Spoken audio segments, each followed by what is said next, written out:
윈도우에서 맥북으로 넘어갔다가 혹시 나랑 안 맞으면 어떡하지? 이런 고민을 하고 계신가요? 당근마켓이나 중고나라에 올라와 있는 수많은 맥북들을 보면 확실히 맥북은 나에게 잘 맞는지를 판단하는 게 매우 중요해 보입니다. 사실 맥북은 스타벅스 입장권이라는 우스갯소리가 있을 만큼 디자인이 정말 예쁩니다.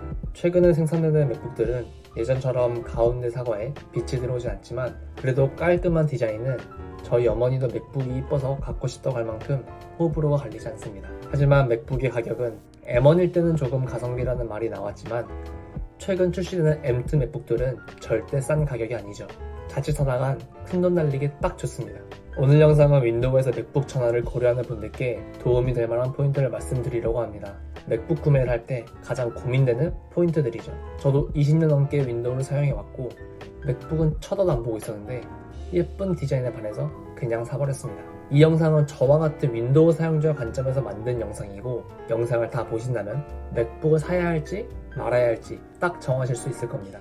맥북의 성능, 연속성 이런 뻔한 얘기 아니니까 꼭 끝까지 봐주시기 바랍니다.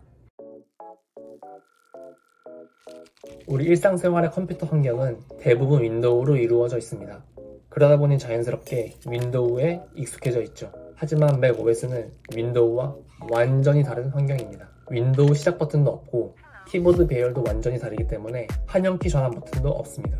그래서 많은 맥북 리뷰들을 보면 맥북은 컴퓨터를 새로 배운다는 느낌이다 라고 하는 의견들을 볼 수 있습니다. 하지만 제 경험상 이거는 큰 문제가 되지 않는다고 생각합니다. 인간은 새로운 것을 싫어하지만 역설적이게도 누구보다 적응을 잘하는 동물이죠. 저도 맥북을 구매하고 나서는 맥북 단축키 리스트 창을 옆에 띄워놨는데 한 몇 시간 지나니까 이게 굳이 필요가 없어지더라고요. 맥북에서의 커맨드 키는 윈도우의 컨트롤 키고 독바는 작업 표시줄에 고정 프로그램들을 모아둔 거구나 이런 식으로 몇 가지만 유념한다면 금방 적응할 수 있습니다. 그리고 사용자 친화적인 애플답게 시간이 지날수록 애플이 더 직관적이고 손에 감긴다고 할까요? 맥OS가 더 익숙해지는 순간이 오게 됩니다. 하지만 문제는 윈도우와 맥북을 동시에 왔다 갔다 한다면 조금 적응이 더 걸릴 수는 있습니다. 맥북을 쓰다가 윈도우를 쓰면 컨트롤 키를 눌러야 할 때 맥북의 커맨드 키 위치인 Alt 키를 누를 때가 종종 있거든요. 물론 이것도 시간이 지나면 어렵지 않게 적응되고 크게 문제가 되진 않습니다.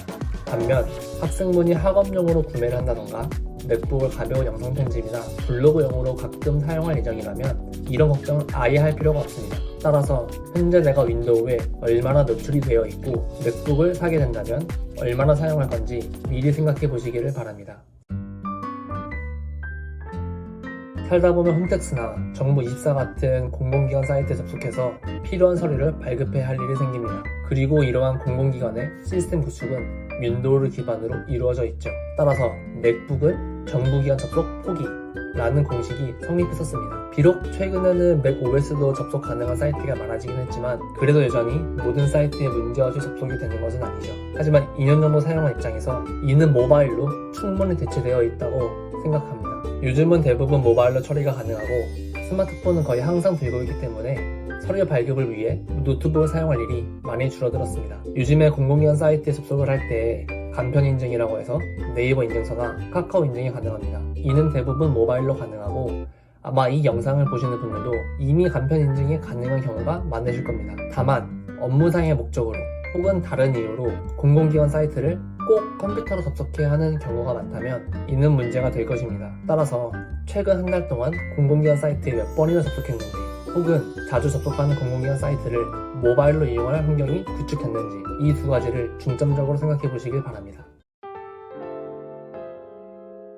이거는 제가 2년 동안 맥북을 사용하면서 가장 크게 장점으로 다가왔던 부분인데요. 이전에는 카페에서 혹은 학교에서 노트북을 하려면 무조건 충전 어댑터와 마우스를 챙겨야 했습니다. 하지만 맥북을 구매하고 난 이후부터는 그럴 필요가 없어졌습니다. M1 맥북을 시작으로 애플이 인텔과 손절하고 칩셋을 스스로 만들기 시작했습니다. 이걸 쉽게 말하면 CPU라고 하는 노트북의 두뇌를 외부 업체에서 떼다 쓰는 게 아니라 오직 맥북만을 위한 두뇌를 만들기 시작한 거죠. 그러다 보니 맥북 자체 성능은 말할 것도 없고 배터리 성능이 가장 체감될 정도로 좋아졌습니다. 저는 카페에서 노트북을 자주 사용하는데 맥북의 배터리 성능이 워낙 좋다 보니까 충전 케이블을 가지고 갈 일이 없었습니다. 보통 한 번 가면 짧게는 한두 시간, 길게는 3-4시간 정도 있는데 그동안 배터리가 닳아서 고생했던 적은 단 한 번도 없습니다. 맥북이 극강의 휴대성을 가지게 된 데에는 트랙패드도 크게 한몫을 한다고 생각합니다. 보통 윈도우 노트북에도 마우스를 대신하는 터치패드가 있지만 크기가 작기 때문에 마우스를 완전히 대체하기가 힘들었습니다. 그러다 보니 마우스를 꼭 같이 챙겨서 나가야 했고요.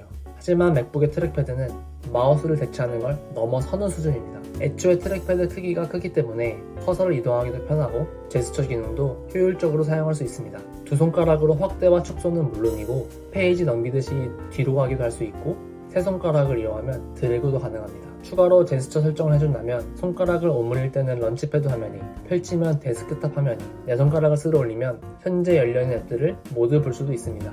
마치 맥북을 아이폰처럼 쓰는 느낌이 들기도 하고 사용자 친화적인 애플의 면모를 볼 수 있는 게 바로 이 트랙패드라고 생각합니다. 하지만 맥북이 이렇게 극강의 휴대성을 가지고 있다 해도 집이나 회사에 두고 다니실 분들은 체감하기 힘드실 겁니다. 따라서 내가 맥북을 가지고 이동할 일이 얼마나 많은지를 미리 생각하시고 구매를 결정하는 것을 추천드립니다. 만약 이동할 일이 많지 않으시다면 애초에 노트북보다는 PC나 맥미니를 사는 게 더 좋을 수도 있기 때문입니다. 여기까지 영상을 보셨다면 이제 맥북을 사야 할지 말아야 할지 어느 정도 판단이 되셨을 겁니다. 제 개인적인 의견을 딱 잘라서 말씀을 드리면 게임을 하시는 분, 정부기관에 컴퓨터 접속을 자주 하시는 분들은 맥북 구매를 하면 안 된다고 생각합니다. 반면 이외의 분들은 맥북으로 넘어오셔도 충분히 괜찮다고 생각합니다. 만약 가격이 부담스럽다면 중고로 구매하셔서 한번 체험해 보시는 것도 좋은 대안이 될 것 같습니다. 긴 영상 봐주셔서 감사드리고요. 다음번에는 더 유익하고 재밌는 영상으로 찾아오겠습니다.